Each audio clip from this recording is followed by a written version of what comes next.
Hello, everyone. I hope you're all having a very sweet Wednesday this week. I know that last week was a little bit rough because of some power outages, but we're back and ready to roll. I'm Mike, your host, and we are here to discuss Rider Time Podcast presents Kamen Rider Gavv, episode 26, Angry Pudding. Yeah, it's a surprisingly straightforward name. There have been a lot of long names in the past, and I'm not a big fan of those. So I'm surprised that we actually have a rather short name for this episode, which is great. And yes, this features some Rakia focus, and we uncover some crazy mysteries at the end of the episode. So I'm excited. I'm gonna be honest. It's been a tough week. It's been a little difficult, bring myself to watch this week's episode. Not because Gavv is a bad series, like a certain other season more that we've discussed in the past, but just because it's just one of those weeks where even if the episode's good, it's you kind of have to power through it, and which is sad because this week's episode was actually really good. It starts off with Rakia fighting against fake Kabuto Man, and yeah, he's actually kicking the guy's butt. You'd think he's gonna get his butt kicked. Rakia would get his butt kicked, and he's gonna have to unlock some kind of new form, or maybe he has to learn the power of friendship and work together instead of solo. But no, he's actually got beat on it. But he is a little emotionally compromised because it's he basically pulls a Will Smith, keep my brother's name out of your insect mouth. And of course, dude keeps goading him. It's your brother's a coward. He's got cold feet. It's my brother's a good guy. Exactly. And we had to make an example of him. What? And I don't know if I mentioned last week, but this feels like Comer's backstory feels very similar to the plot of My Vampire System. I'm not promoting it. I'm not promoting Pocket FM, but I do see a lot of commercials of it. And weirdly enough, there's a full half-hour live-action episode about it. So it's if you're going to put production value to making a full half-hour episode, something you're promoting on Pocket FM, why not just skip the Pocket FM component and actually make the full show? That show's aight though. It's I like some ideas, but it feels way too much like My Hero Academia meets Twilight. And it's the Twilight part that really bothers me. It's yeah, the main character's a vampire, but what's with all the pining and cheating on each other? It's that's part is kind of weird. But so we get some exposition, or not so much exposition, just debriefing. Turns out that this kid, as we discovered in the previous episode, was actually the original VTuber who made Kabuto Man, but he found out his account got hacked. By the way, make sure you get your VPN installed so that this doesn't happen to you. And your data doesn't get stolen. I'm not being promoted by any VPN servers, but this is an obligatory reminder that you should get one anyways. Yeah, and so some charlatan is disguised as a Kabuto Man, which we all know is this guy, the Granute. And he keeps inviting people to come over in their if they DM him, and they keep disappearing. Let this be a lesson, kids. Don't DM with strangers, even if it's a VTuber you're a big fan of. You don't know who the person is behind the actual VTube. And of course, our little pro tag is well, I created Kabuto Man because I like talking about desserts, and this person's using it for evil gain, so I need to get Kabuto Man back. So you notice some parallels. The way he talks about Kabuto Man is very similar to the way Rakia talks about Comer. So, of course, the two of them end up getting into a bit of a scuff. And Sachika, being the best girl that she is, tries to mend things over between the two of them. Meanwhile, um, Hanto tries to discuss his recent pains from using the dark Chocodon Gochizos to Suga, and Suga's like, interesting. I'm gonna have to do some more research on this. In the meantime, you're gonna have to stick to the standard Gochizos that Shoma got you. And of course, in a later scene, he gets so overwhelmed with the pain that he decides to try to activate another one. But then he comes to the realization, actually, no, I can't use a dark Chocodon because it's going to make me feel even worse. And it's good that he realizes this, but here's a question though that I need to try to understand. It's not a question, it's an observation I made. I noticed that lately in this arc, either Shoma or Hanto keeps getting injured to the point that they're incapacitated so that the other one could have their own A or B plot. Obviously, Rakia is always there because, you got to promote the third guy. But you notice that Shoma's injured. So Hanto needs to use the Dark Chocodon. Hanto's injured. So Shoma needs to use the ice cream Gochizo. But then Shoma's Gochizo is melting. So we need Hanto to turn into Dark Valen, only for him to also be injured. And guess what? He's so injured in this episode, we don't see him again until the end of the episode. But of course, Shoma is also having his own hunger pains. He's only able to eat ice cream, and no matter what kind of ice cream cake he eats, and let me tell you, I'm a big fan of ice cream cake. I made another one today, and this one's a little bit more melty because there is no. No one has any tartar cream, because you need that to make I'm trying to remember its name, a meringue, and you can't have meringue, and you can't make ice cream cake without meringue for reasons I'm about to explain. But yeah, so this time I made a Neapolitan motif cake for no particular reason, but I wanted to make baked Alaska, to be honest. But so baked Alaska, normally I would save this for later, but what's cool about baked Alaska is that you bake the ice cream into the cake. Yeah, you put the ice cream into the oven and it doesn't melt. Why? Because the meringue insulates the ice cream so that heat does not get in, and it keeps the ice cream from melting. And the way you make meringue is by whipping egg whites, not yolks, whites, just whites, with a little bit of sugar and cream of tartar. Cream of tartar is actually a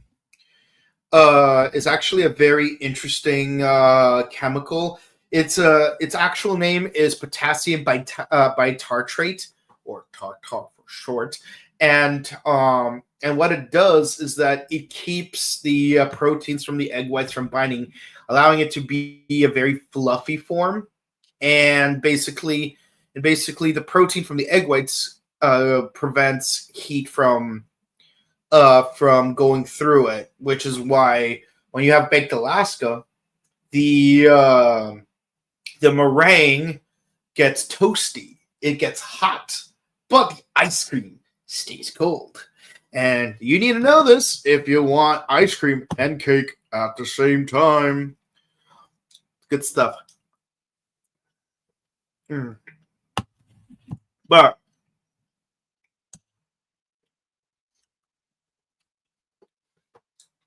unfortunately, I did not have a cream of tartar, which means I could not make meringue.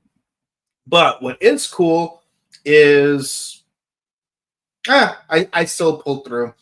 I just could not heat it up. That's the problem. But unfortunately, whipped cream or Cool Whip, it's not gonna work because it's purely sugar. It won't be able to. It won't be able to insulate. It'll just melt along with the ice cream. I mean, if you want melty whipped cream, that's on you. But But going back to the plot, our Suga does get a visit from Neil, and yeah, it's like, oh, I've been experimenting on making my own gochizos as well, even though they don't call it that. They call them minions. It's like, you seem a little sentimental about this boy. Trust me, I need him. What do you mean? He's valuable to me because he could be my savior. And then we look at a computer screen that looks a little bit like a Metroid DNA sequence from Metroid. Oh, oh, oh, oh, oh, oh. So this is what it's all been about. Turns out this whole experiment, this whole time, making Valen, making these fake Ochizos, working with Niel, helping Hanto at every step of the way, making all those Shoma clones. This was all part of Suga's plan because he probably has a terminal illness and he's going to need some kind of brand new base DNA or technology in order to keep himself alive. Just like how Mjolnir's keeping a Jane Foster alive. Things are really starting to come together. Things are really coming together. So here's what I think. He's going to become a villain in the next couple of episodes, which unfortunately was kind of spoiled. But we'll get right into it. So we do have a heart-to-heart between Rakia and this VTuber kid, and yeah, like the kid even starts sharing his pudding with him, and it does occur to him. It does occur to me that I've never seen Rakia eat human food yet. Like, you think he would have by now, but as it turns out, he hasn't. So it's appropriate that the first food he actually eats is pudding, but still, it's crazy that it took this long. It's been 10 episodes. So of course they agreed to go at it together, and Sachika did make an excellent point. I want to make everyone happy, and if you don't help out this kid, both of you will be miserable because this kid won't be able to get back his avatar, so he's going to be upset. And in his failed attempt to retrieve his avatar, he's going to be turned into human candy, which means that you'll be upset because you failed to save someone you care about. It's like, damn it, Sachika. When you're right, you're right. Sachika is always right. Let's be honest. She's always right. And so, yeah, and the evil Kabuto guy is like, it's like, I'm gonna need help from a couple of agents, so we need to lay a trap. And I don't want you to downsize my payment just because you're helping out. So basically, Kabuto Man creates a sweepstakes where 10 lucky winners get to dine with him, which means that 10 people become human candy. Of course, everyone figures out it's a trap, but they have to go towards it anyways. So Rakia shows up on his own, fights off 2 agents as well as the Kabuto Man.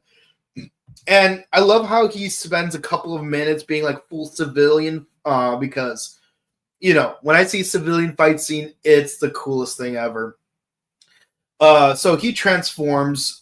He's getting his butt kicked just a smidge. Because, it's 3v1. What do you expect? So Shoma shows up with his ice cream gochizo. And eating an ice cream cake in an earlier scene, he finally figures out a way he can use cake and ice cream together. He doesn't make a new cake gochizo, but I love how he has an epiphany.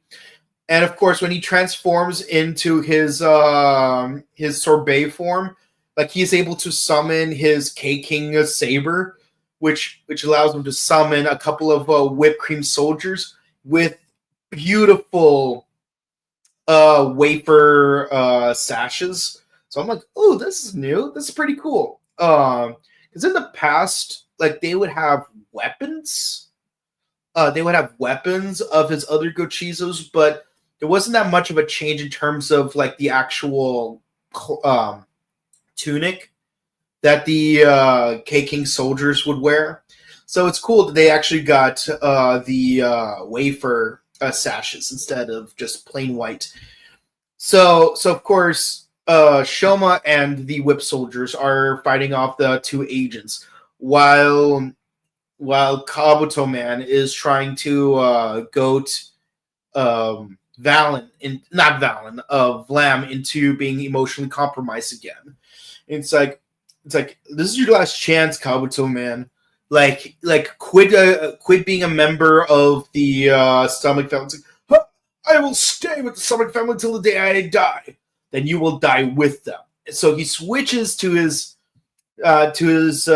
jelly form, and of course, I love the invisibility mechanic that he uses. And he's just creaming this guy, no pun intended. And also, there's like a roulette sequence where one of the whip soldiers becomes tiny, while another one becomes giant. It's kind of interesting to see because we've never seen this before, but it's cool finding out about this. I hope to see more of this in the future. And of course, Kabuto Man tries to fly off, only for him to feel a little bit heavy because guess what? Vlam was invisible the whole time, holding on to, and he just cuts his horn off like his freaking doggy Kruger. And then, oh man, this is just beautiful. And then he just obliterates him into nothingness. And of course, the story all's well that ends well. Our heroes are enjoying desserts, including Lakia buying pudding, his own pudding, with his own payment, because he actually followed through on his job finally. And of course, we get a VTube video of Kabuto Man finally revived, wearing a school uniform instead of whatever he was wearing earlier. And I noticed that his design looks different, where he looks much younger instead of this creepy adult version. I wonder why. But of course, Lakia reflects that, hey, there are different kinds of people in the world, and that makes the world all right. Good for you, Lakia. You're slowly becoming a humanist. Let's keep that up. Meanwhile, Hanto returns to Suga's shop, feeling completely defeated by his own weakness, only to find Suga walking out of his closet with two bitter shomos. Hello! And one of them's got a cookie gochizo. So, on to the next episode. What's going to happen next? I'm excited to find out. And the crazy part is, Hanto's right there. It's not like he's hidden or listening in. It's like he's right there in plain sight. Everyone's in plain sight. How are we going to transition to the next episode? I'm excited. This episode, 9.5 out of 10. There are a few issues, but I really like the fight choreography. I love the character development between Lakia and Kabuto Kid. And I love that, Sachika is always on her A game, being super logical, explain to everyone, listen, if you don't do this, things are going to be worse than if you actually did something. So get on it. And he does. Lakia and Sachika, I'm loving their chemistry so far. I want to see more of it. And I can't wait to see how Hanto's story develops from here, now that he knows that Suga might be in cahoots with Bitter Gavv. Because now we see two clones at the same time. And they're both on Morph, so this is going to be fun. Let's see what you guys in the comments have to say. You totally called it. Suga was the one making all the clones. See, I knew it, because when he took that hair strand, it's like it didn't occur to me right away, but I figured out, like you need a hair strand to make a clone. Like how many times was Leonard Nimoy cloned by a fanboy who like plucked one of his hairs out? By the way, happy upcoming Pi Day. Yeah, this Friday will be International Pi Day, March 14th, 314, because 3.14159265 I can't wait for that. No particular plans. I might make some shortbread for that. I hope they will make a pie episode, though it's a little late for that from the looks of things. Yeah, it does look a little late because, again, the episode will air on the 16th Japanese time zone. And I don't think, and because they're going to focus on a cookie gochizo, I don't see them really taking time away to discuss pie. Unless it's like a throwaway thing, like they did with spaghetti or mochi in the respective Christmas and New Year's episodes. Nematrix92. Oh yeah, happy Pie Day. What's your favorite pie? Ooh, that's a tough one. Thank you for asking. Jokingly, I want to say pizza pie, but if you're talking about like dessert pie, that is a tough one. I typically like apple. A la mode is even better, but definitely hot apple with a little bit of cinnamon and nutmeg. Cherry, blueberry, peach, like those are all good, but nothing beats apple in my opinion. You know, if tart were to count, I do like me a pear tart. I have made pear tart before. And on topic, favorite ice cream, cookies and cream. What's really funny is I don't like pistachio, but I do like pistachio flavored ice cream. There's a way to remove the pistachio nuts from the pistachio ice cream and just have the cream part. I would like that. Same thing with butter pecan. I do like pecan, but I like to taste some of that pecan flavored cream without the actual nuts, like because it's a difference in texture, to be honest. So, but if I'm being consistent, cookies and cream is probably the one to go with, you know. But, you know, once in a while, nothing beats classic vanilla or strawberry or chocolate. Okay. And lastly, 17 Samurai Spirit says, hello. Hello, how are you? How are you? I hope you're enjoying this week's episode. Well, that's it for the comments, guys. Thank you guys so much for watching. If you enjoyed, please be sure to comment, like, and subscribe to us on YouTube, Facebook, Twitter, Instagram. Ding the bell icon, stay notified for our latest videos, and share our videos because it helps out with the algorithm. On Mondays, we're doing Ultraman Classic. On Wednesday, we're doing a Kamen Rider Gavv. Thursday, #1 Sentai Go Juger. And on Sundays, we're doing Kamen Rider Classic. This week, we're starting our second arc featuring the character Hayato Ichimonji after the tragic departure of Fujioka because of his a stunt injury in an earlier episode. If you want to find out more, you can watch our previous 2 podcast installments about it, where collectively we discuss the first 13 episodes. There's 98 episodes in total. We're a quarter of the way there. No, not a quarter. We are a 10th of the way there, and we can't wait to discuss more this weekend. Check out our Power Morphicon interviews, and if you want to say hi to us in person, our next convention appearance will be at the Pasadena Convention Center on May 24th for Pasadena Comic-Con. 2 weeks later, on June 8th, on June 8th, we will be at the Burbank Marriott for Robo Toy Fest. We can't wait to see you guys there. Check out our sister channel, The Buttery Show, where we discuss various movies. And if you want to follow me in my personal content, you can find me on Instagram at Boken_Kabuto and on Twitch at twitch.tv/BokenKabuto, where I'm also streaming our podcast episodes for Rider Time Archive as well as Ultra Quest podcast. So I hope to see you guys there as well. With that in mind, please be sure to stay safe, stay hydrated, update emergency kits, hug your loved ones, and I hope you enjoy some delicious ice cream and or cake. Have a good one. Bye.